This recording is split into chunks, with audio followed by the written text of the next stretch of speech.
Alright, let's start 12.1 here. Objective. Students will be able to identify and use three-dimensional figures. Well, first thing I want you guys to try and be able to do is an orthogonal drawing. Now this is the two-dimensional views of the top,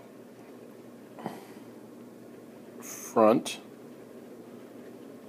left, and right sides of a three-dimensional object. And so what I want you guys to try and do is take this pyramid here. This is a pyramid from my alma mater, Cal State Long Beach, where I got my teaching credential.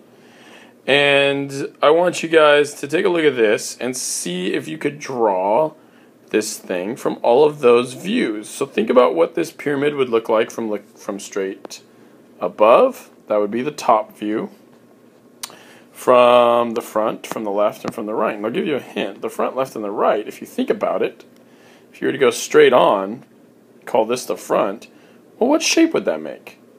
It would just be a triangle, right? So really, that's what they should all look like, the left, front, and the right. Those probably are all going to be the same. But the top, what would that look like if you look straight down on it? Well, I mean, you could imagine it would look like a square, right? And then it would have all these points that just met in the middle. And it would make a pyramid. But the left view, the front view, and the right view, well, those would all just be triangles. And they'd all be the same triangles, really. They'd all be just isosceles triangles that were all the same. Okay, well, now we're done with the pyramid. I'll get rid of that. And let's go to this next one. Since it's pretty simple, since you kind of understand what orthogonal views are, let's make it a lot more complicated. In class, I said, discuss this with your partner. Discuss what the figure looks like based on the given orthogonal view. Then try to draw the back and corner view of the object. Okay, so let's zoom in here. A couple things I want you to notice. Here, no lines are bold. So that means we're looking at a flat surface and a flat surface. But sometimes we get bold lines here. And so that means that this is a one block unit in the front, and then there's a layer behind that that's 2 block units higher. This one's 4, and then behind that is 1 block unit higher. And over here you can see 1, 3, 3 above that, 2 above that. So there's some dimension even in the straight-on views because they give us this little bold or shadowy lines to show us that there is some depth going on here. So I had everybody just try their best at drawing this in class, and then I showed them what it looked like. So if you want to pause the video now, you can go ahead and try this on your own. But I think I'm gonna just display this for you guys right away.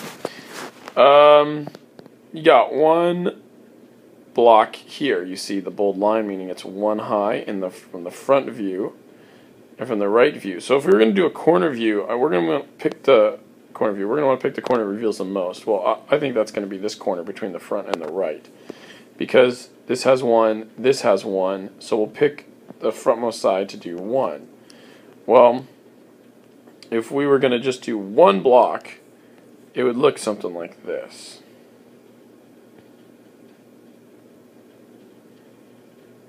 Right, there's just 1 block. I didn't draw the top yet. So here's the top. Yeah, there's the 1 block. Okay. That's that very front block right there and right there. And from the front view, it says right behind it, so the front would be over here. Let's label that front. And then this would be the right. So we can kind of get a better idea of what's going on here. So from the front view, it says that there is a 3 high stack right behind it. So right here, there's 3 high. So let's do that one now.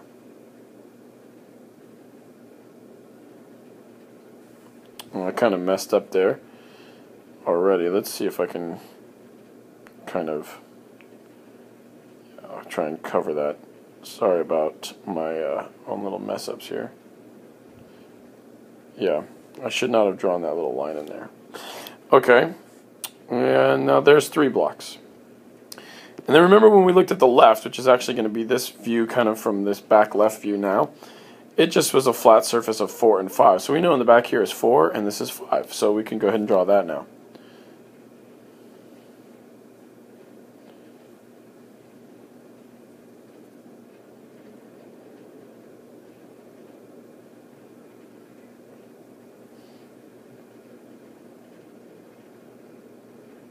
So now we have 4 and then one more to make it a 5 units high.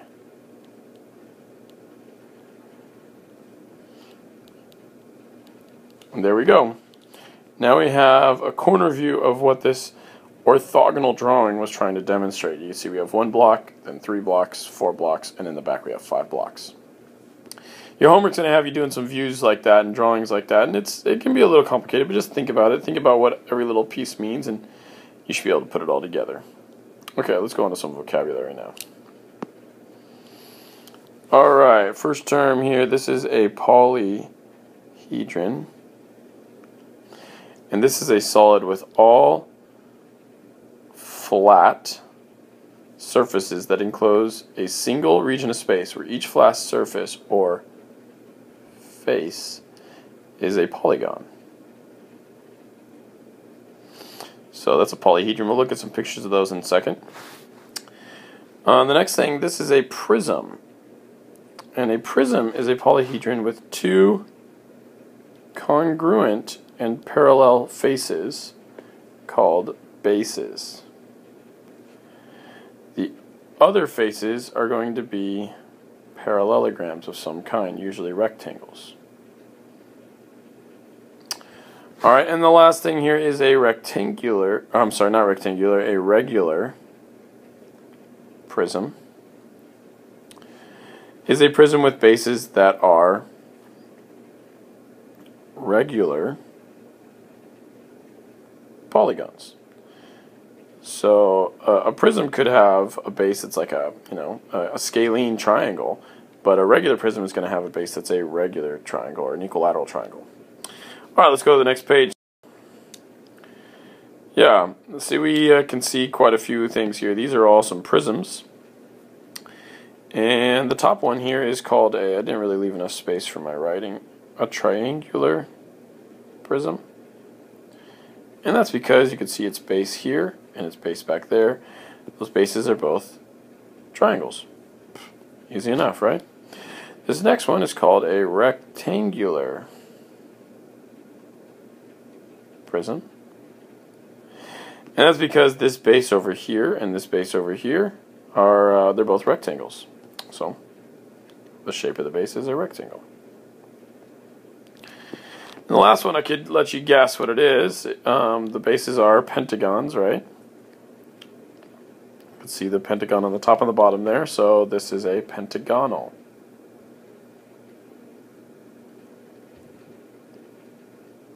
prism.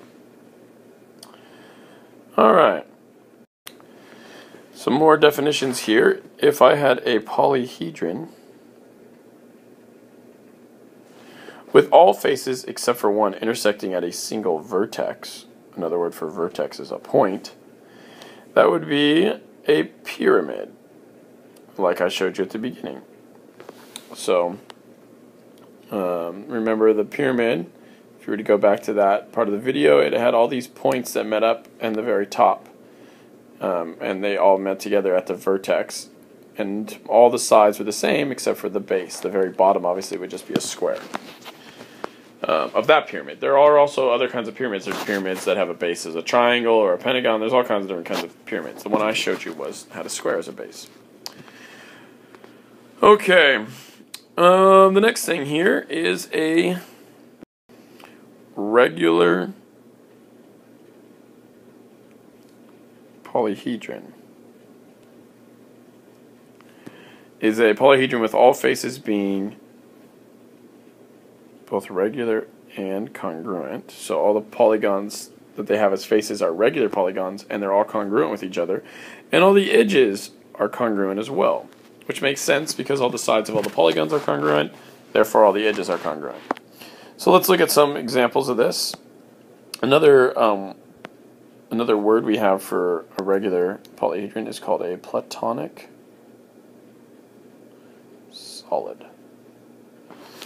This first one is called a tetrahedron, and that's because tetra meaning 4, it has 4 sides, and the shape of all those sides or all those faces is an equilateral triangle. Alright, this next one, you're probably going to say, well, that's a cube. And you're kind of right. I mean, it is a cube. Right? But our name for it, our polyhedron name for it is hexahedron. Because it has 6 sides. And all those sides are squares. Alright, this next one down here is a little tricky, but it's kind of a pyramid on top of a pyramid, right? Like base to base. And it creates an 8-sided figure that we're going to call an octahedron.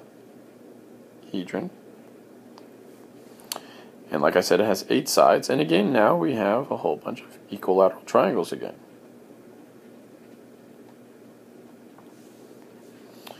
And there is kind of a pattern here. You don't really need to know this, but it's kind of neat. Like every other one that we do here has equilateral triangles, and the rest are going to go up by, we got 4, then 5, and imagine it would go 6 and 7 and so on. Okay, well, this guy down here is a dodecahedron with 12 sides, and it is made up of pentagons. And I should say regular pentagons. And this last one is called an icosahedron. I think that's how it's pronounced. It has 20 sides.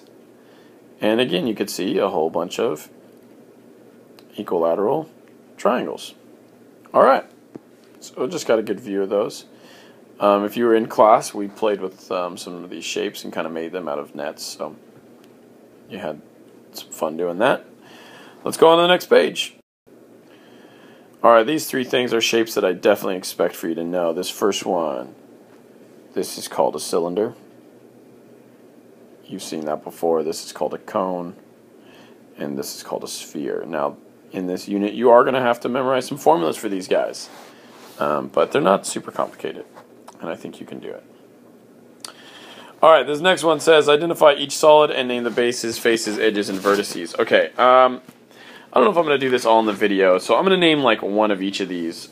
First of all, let's identify the solid. The solid here is a pyramid, and it's actually a rectangular pyramid. If we were to name its base, that would be the easiest part. It's this part on the bottom, which is some type of, looks like a parallelogram, so I'll just say it's A, B, C, D. And if we wanted to name the faces, there's 4 triangles that we could name, but I'm just going to name one of them for now. You're going to need to name all of them in your homework, but I think one will suffice for an example. So we could use the triangle that's in the front, which would be triangle A, E, D. If we were to name all the edges, we could. There's 8 of them. 1, 2, 3, 4, 5, 6, 7, and 8. So I'll name a couple. We have AD there on the bottom, and we have DE along the side. There's a total of 8. You can name all the rest. And finally, the vertices. The vertices are just all the points. Well, this is not that hard. It's just A, B, C, D, and E. And this is a lot of your homework is just going to be identifying this stuff. It's not super hard, so should be able to do it. Okay, this next one. This is a triangular prism, and it has 2 bases. See this base here, base there. They're both triangles, hence it's a triangular prism. All the other sides are parallelograms. So we'll name those bases real quick. We got triangle JKI and triangle MNL. And you guys should be able to name the faces. I'll give you one of them. It's JMLI. I named the one in the back. If we wanted to name an edge, we could pick any line segment here. There's, let's see, how many are there? There's 1, 2, 3, 4, 5, 6, 7, and then I think 8 and 9. Yeah, I think that's right. I think there's 9. So there's 9 that you can name there. So let's just name the one in the front. There's JK. You can name a whole bunch more. And lastly, let's name all the vertices. Well, there's 6 points here, so we could just list those real quick. We got J, K, and I. And in the back we got M, N, and L. Alright, this last one is tricky. it's obviously a cone, we know that, but let's talk about it. Its base, well, its base is just circle Q. And let's see, its face, well, there are no faces to a cone because a face is a flat surface. There is no face here, there's just the base. So then, are there any edges? Well, an edge is supposed to be a straight line segment, and PQ is a straight line segment, but it's not on the edge of the cone, it's right down the center, so that doesn't really count. So there are no edges either in this thing. How about vertices? Well, we do have 2 points, but Q is not really a vertice, it's just the center of this base. P, however, is a vertice, so we have one vertice P. That's it. Alright, last problem here. Suppose a carpenter has purchased a section of a tree trunk in the form of a cylinder. He wants to cut the trunk into a circle, an oval, and a rectangle. How could he cut the trunk to get each shape? Well, I'm going to let you guys solve this one, but I'm going to draw some cylinders here for you. I know you can laugh at my cylinders, they're pretty horrible. And I want you to imagine, how could you cut this cylinder? I'm drawing 3 of them because we want 3 shapes. We want a circle, an oval, and a rectangle. How could you cut these to get the shape that you want? I think the circle one I'll show you. It's just easy, right? We just cut a line down the center, and it would make a circle. But how could you cut these to give you an oval, and how could you cut these to give you a rectangle? So, go ahead and try that on your own. I'll see you guys in the next video.